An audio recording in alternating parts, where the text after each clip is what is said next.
இன்னைக்கு வீடியோவில் தீபாவளி ரெசிபியில் வந்து நம்ம இன்னைக்கு பிஸ்கட் மைசூர் பாக் செய்ய போகிறோம். இது ரொம்ப ரொம்ப டேஸ்டியாக இருக்கும். அதே மாதிரி ரொம்ப ரொம்ப ஈஸியாக செய்யலாம். வாங்க எப்படி செய்யலாங்கிறத பார்க்கலாம். அதுக்கு முன்னால் நம்ம சேனலை சப்ஸ்கிரைப் பண்ணாதவங்க சப்ஸ்கிரைப் பண்ணிக்கோங்க.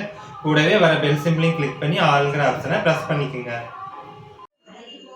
கடையில் அதிக காசு கொடுத்து வாங்காமல் வீட்டில் இருக்க பிஸ்கட் பாக்கெட்டு ஒரு கப் கடலை மாவு வச்சு சூப்பரான மைசூர் பாக்கு நம்ம வீட்லேயே ரெடி பண்ணலாம். இதுக்கு சாப்பிட்றதுக்கு ரொம்ப டேஸ்ட்டாக இருக்கும். செய்கிறதும் ரொம்ப ரொம்ப ஈஸி.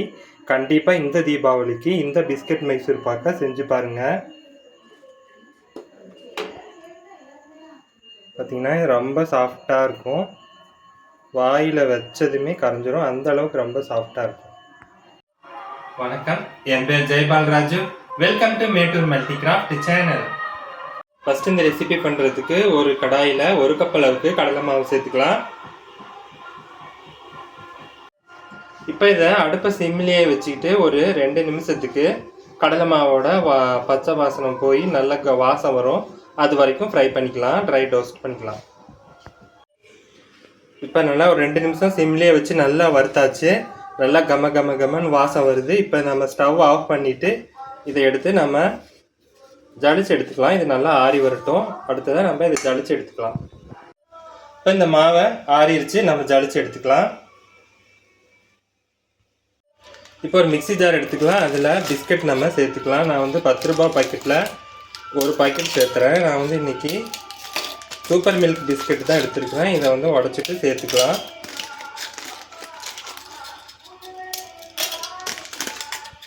இப்போ நம்ம இதை மிக்சியை மூடி நம்ம இதை நல்லா ஃபைன் பவுடராக அரைச்சிட்டு வந்துடலாம். பிஸ்கட்டை பவுடர் பண்ணியாச்சு. நம்ம எடுத்த அதே கப்புக்கு ஒரு கப் அளவுக்கு வந்திருக்கு. அதையும் நம்ம ஒரு வாட்டி ஜலிச்சு எடுத்துக்கலாம்.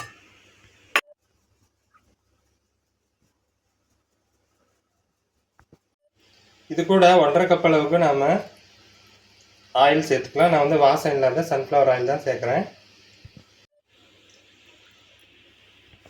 ஒரு விஸ்க் வச்சு இது லம்ஸ் இல்லாத மாதிரி கொஞ்சம் கூட கட்டி இல்லாத மாதிரி கரைச்சி எடுத்துக்கலாம்.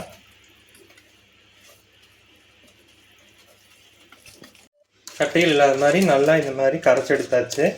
இது அப்படியே இருக்கட்டும்.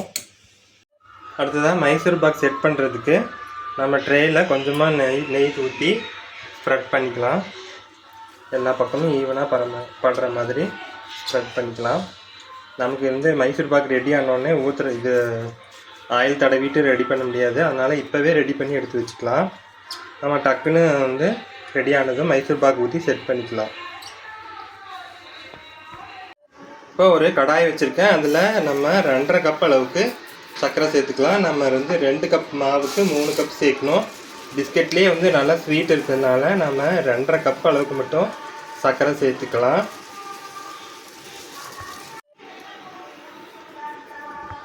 ரெண்டரை கப் சர்க்கரை சேர்த்தாச்சு. சேர்த்து இது நல்லா சர்க்கரையை மெல்ட் பண்ணிக்கலாம். சர்க்கரை கரையிற வரைக்கும் ஹை ஃப்ளேம்லேயே வச்சுக்கலாம்.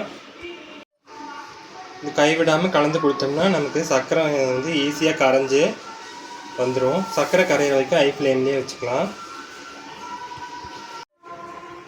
இப்போ பார்த்தீங்கன்னா நல்லா சர்க்கரை கரைஞ்சி இந்த மாதிரி பபுள்ஸ் எல்லாம் வந்து பெரிய பெரிய நுறையாக வருது பாருங்கள். இந்த மாதிரி சமயத்தில் நம்ம பாகுபதம் செக் பண்ணணும். இப்போ ஸ்டவ்வை வந்து சிம்மில் வச்சுட்டு தான் நம்ம பாகுபதம் பார்க்கணும். கொஞ்சமாக தொட்டு இப்படி விரலில் எடுத்து பார்த்தா பாருங்கள், ஒரு கம்பி பதம் வருது. இந்த மாதிரி ஒரு நூல் வரணும்.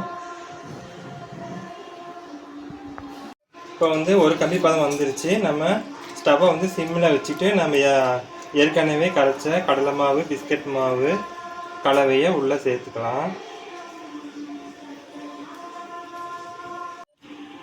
இப்போ நம்ம கைவிடாமல் இதை கலந்து கொடுத்துட்டே இருக்கணும். ஸ்டவ் வந்து இப்போ நான் வந்து மீடியம் ஃப்ளேமுக்கு மாற்றிட்டுறேன்.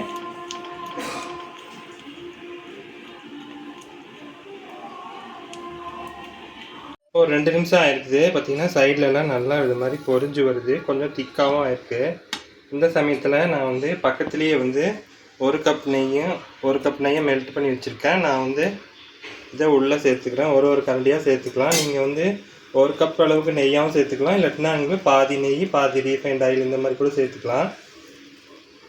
சேர்த்துட்டு இது நல்லா கலந்து விட்டுறலாம். இப்போ நெய்யெல்லாம் வந்து அப்சர்வ் ஆயிடுச்சு. இப்போ இன்னொரு கரண்டி அளவுக்கு நெய் சேர்த்துட்டு மறுபடியும் இதை கலந்து விடலாம். இப்போ பார்த்தீங்கன்னா 1 கப் அளவுக்கு நெய்யும் சேர்த்தாச்சு.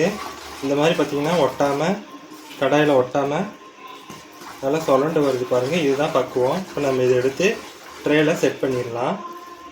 ஏற்கனவே நெய் தடவின ட்ரேயில் மாற்றிக்கலாம். இப்போ இது ஒரு நெய் தடவின கரண்டி வச்சு நல்லா இதை சமப்படுத்திக்கலாம்.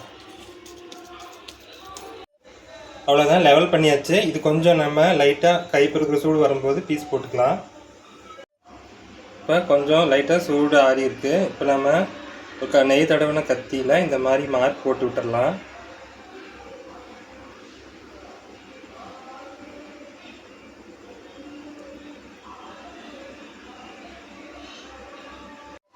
இப்போ இதை மார்க் பண்ணியாச்சு. இது நல்லா ஆறி வரட்டும், நம்ம எடுத்துக்கலாம்.